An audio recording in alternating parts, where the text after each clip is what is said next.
Ya están aquí en el estudio Rodrigo Escobar Garduño, quien es secretario de Estudio y Cuenta de la ponencia del magistrado Indalfer Infante González. Bienvenido, Rodrigo. Gracias, José Ramón, por la invitación. En este asunto, dentro de la campaña a la gobernatura del estado de Baja California, se presentaron unas declaraciones en una conferencia de prensa por parte del entonces candidato a gobernador de la coalición Juntos Haremos Historia, Jaime Bonilla, en el cual, y permítame para no inventarlo, citarla textualmente, dice: el problema de la inseguridad que tenemos es también una especie de autismo que tiene el gobernador hacia los temas de seguridad. No quiere saber, no los ve, no los oye, por eso el gran problema que tenemos aquí. Aquí el tema por el que se denunció al candidato a gobernador fue por esta referencia que hace respecto al autismo. El Partido Acción Nacional, que fue el denunciante ante el Instituto Electoral de Baja California, consideró que esa expresión no solamente constituía un acto de discriminación hacia el propio gobernador, sino también hacia la comunidad, o sea, las personas que sufren del trastorno del espectro autista. Entonces, al considerar que había un acto de discriminación, consideraron que había una violación a la ley, ya que tanto la Ley General de Partidos como la Ley Electoral del Estado de Baja California señalan que los partidos y los candidatos deben ajustar su conducta a las disposiciones de la ley. Y ahí es donde se presenta también parte de la interpretación que hace la Sala Superior, que si quieres lo dejamos para un momento más adelante. Perfecto. Pero este es el contexto del asunto. Desecha el Instituto Electoral la denuncia porque considera que no es materia electoral, se recurre ante el Tribunal Electoral de Baja California, quien confirma la determinación, y es cuando se plantea ante nosotros si efectivamente esta es una cuestión electoral o no electoral. Sí, ahí hay que hacer una distinción que de hecho se hace en la sentencia entre estos casos, por ejemplo el caso de niños, el caso de violencia política de género, y recuerdo ahorita el caso de un, no es spot porque no se transmitió a través de tiempos en radio y televisión, de un video que circuló en redes sociales donde se decía, el ahora presidente de la República salía en un cochecito y que decía algo así: no lo dejes manejar. Ancianos, ¿no? Sí, donde ahí la sala sí entró, obviamente le ha entrado en el caso de niños, le entró en este tipo de asuntos, pero hay, digamos, una variante, sí, variantes y circunstancias particulares. En este caso, dándole un poco más de contexto, lo que el partido recurrente planteó es, primero, que conforme al primero constitucional todas las autoridades están obligadas a tutelar los derechos humanos. Artículo primero. Y el artículo primero. Y que con base en esto debía hacerse una interpretación mucho más expansiva de que este tipo de conductas cayeran también dentro de la canasta electoral, por así decirlo.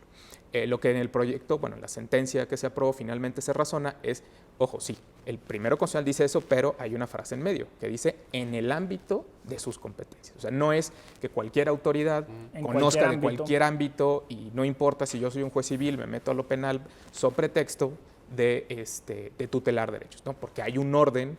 De hecho, hay varios precedentes, tanto de la Suprema Corte como de algunos tribunales colegiados, donde han dicho, a ver, esto no implica el rompimiento del sistema de competencias, ni de presupuestos procesales, ni nada. O sea, tenemos todavía un sistema que tiene que tener un cierto... Una coherencia. Exactamente. Entonces, en los otros dos casos, por ejemplo, en el de menores, ahí sí se entra al estudio, porque estamos primero a través de medios de uso de tiempos en radio y televisión.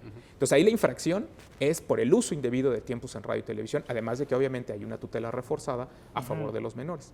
Y en el caso del promocional en contra del entonces candidato a la presidencia, ahí el tema era que el atacado era el candidato. Entonces teníamos, digamos, tres elementos. Teníamos el sujeto activo de la infracción, pues eran actores políticos, ¿no? Y el sujeto pasivo de la acusación era un candidato, entonces, y además se daba dentro de una contienda. Entonces era evidente que teníamos estos tres elementos que sí nos podían llevar al tema de lo electoral. Aquí en el caso no, porque aquí en el caso, si bien el sujeto activo es el candidato, el sujeto pasivo es un funcionario. Y la crítica, si bien es una crítica política, no necesariamente es una acusación electoral, por así decirlo. No es lo mismo decirle es que están desviando recursos para favorecer a alguien, sino lo que está haciendo es referencia a su desempeño como funcionario.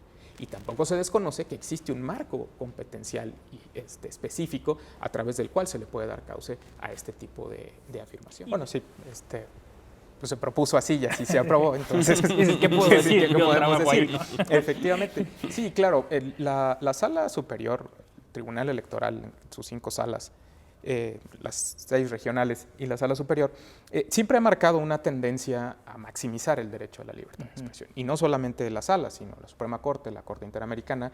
Cuando se habla de libertad de expresión, sobre todo de libertad de expresión en el contexto del debate político, sabemos y se nos ha dicho que los funcionarios públicos tienen que tolerar incluso un nivel de crítica mucho más intenso, mucho más fuerte, que lo que cualquiera de nosotros, digamos, pudiera en su aspecto privado resentir.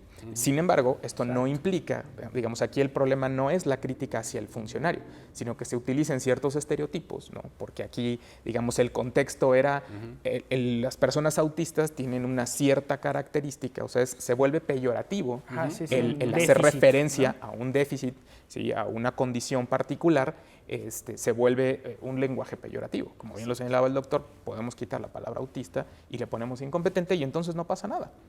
La crítica se vuelve en relación con el desempeño del funcionario y no en relación con un grupo, un sector del que se cree, ¿no?, tiene una condición digamos, de desventaja o una condición particular que puede ser utilizada, distinta, que puede ser utilizada para ofender a otro, ¿no? Entonces, por eso incluso la denuncia va en ese contexto, ¿no? O sea, no solamente es la discriminación hacia el gobernador, ¿no?, que a final de cuentas seguramente no sufre de autismo, sino la referencia que se hace hacia un grupo vulnerable. Sin embargo, aquí también, si bien reconocemos este aspecto, y precisamente por eso se da vista a la CONAPRED, ¿no? O sea, porque la Sala Superior reconoce que pudiera existir, no lo afirma porque no es su competencia hacerlo, pero por eso le da vista a CONAPRED para que sea esa institución, que además es una institución especializada en temas de discriminación, sea la que se pronuncie sobre si esas conductas efectivamente son o no discriminatorias. Ya no tanto, a mí no me preocupa tanto el gobernador, el actual todavía gobernador, sino estos grupos que pueden ser utilizados como referencias ofensivas hacia un adversario político.